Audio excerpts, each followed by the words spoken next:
Ojiichan's Gift by Chieri Uegaki.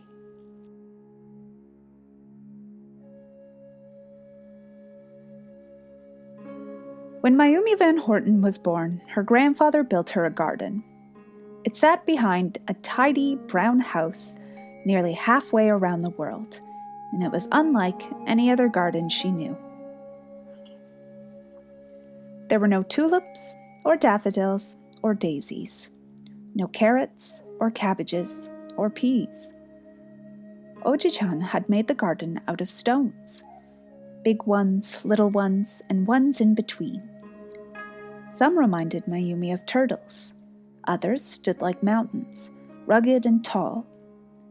Around the border, Ojiichan had planted pine and maple, boxwood and bamboo.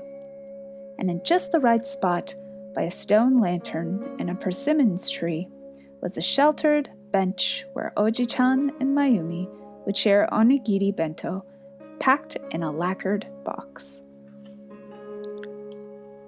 Every summer, Mayumi spent 2 months with Ojiichan, and with each year, her ability to care for the garden grew. She learned that moss on a rock was a gift of time, not to be washed away with a hose, that weeding was more pleasant in the morning, and that clipping shrubs to look like clouds was the best of all reasons to prune. Raking gravel, though, was what Mayumi enjoyed most. She loved how the tiny rocks chattered as they passed through the rake's wooden teeth. She loved the different patterns she could make. Wavy, zigzag, and straight, but rings like ripples in a pond were her favorite. And when she was done, Mayumi and Ojiichan would sit and enjoy the results of her efforts in happy silence. Often, when Mayumi was back home in her narrow house, listening to the clamor of traffic outside, she would wish for the sound she heard at Ojiichan's, the rustle of leaves or the creak of a bow or a twittering bird. At those times, Mayumi would open up the tin that held the souvenirs from her visits. Leaves she'd pressed in a book until they dried, as delicate as dragonfly wings. Tiny pine cones still springy between her fingertips, a smooth black stone that when warmed in her hand helped her to remember. Then one summer, everything changed. Mayumi noticed the difference as soon as she arrived. Things in the house that used to shine were dusty and dull. In the garden, shrubs and trees were overgrown, and dead leaves and needles littered the ground. Everything looked left alone. She understood now that what her parents had told her was true. Ojiichan could not live here anymore. Later, in Ojiichan's room, Mayumi tried to smile while she showed him photos from the school year. Birdsong wafted in a green-scented breeze. Mayumi looked out at her garden.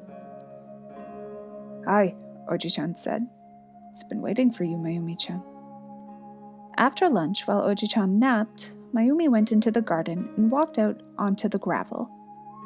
As she stared at the rock that towered over every rock around it, the tight bud of feeling that had been in her chest all morning suddenly burst open, and with a rush, she put her hands on the rock, braced her feet in the dirt beneath, and gave a mighty shove. When nothing happened, Mayumi turned around and leaned back, knees bent.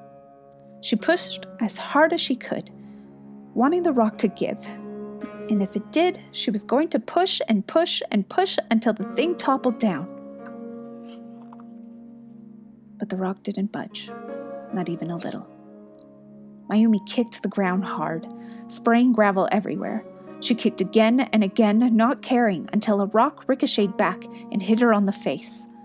She froze, and as she noticed the mess she'd made, she put a hand on her cheek and sagged to the ground. After a while, Mayumi stood up and began raking because it was something useful that she could do. And as she slowly raked the gravel back in place, stooping now and then to pick up a stray leaf or to pocket a shiny pebble, a tiny idea took root. The next morning, while her parents packed up the house, Mayumi knocked on Oji-chan's door. "Ah, Mayumi-chan," he said. "Is it lunch already?" Mayumi walked to where he sat and held out the lacquered bento box. "This feels heavier than onigiri," Oji-chan said as he took it from her. He grinned. "What are you feeding me? Maybe mud pie?" Mayumi smiled and shook her head. Oji-chan set the box on his lap, and after a moment, he lifted the lid. "Now I've made you a garden," Mayumi said. Oji-chan took her hand and gripped it tight. "Arigato, Mayumi-chan," he said. "Hontou ni arigato. Thank you very much." Back home, Mayumi unpacked her suitcase and set aside several small bags. Then, she took out her tin and emptied it of her treasures. The sandy gravel went in first, followed by stones of various sizes, placed just so. She added a pine cone next, and then a leaf, before patting the gravel flat. Then, using her pinky as a rake, Mayumi carefully made smooth, even rings around the 3 largest rocks. And though the garden was much smaller and the sound was much softer, if she closed her eyes and listened, she was certain she could still hear the pebbles' soothing chatter. The Japanese words in the story are bento, a single-serving meal, usually lunch, packaged in a portable container. Also may refer to the box or container itself.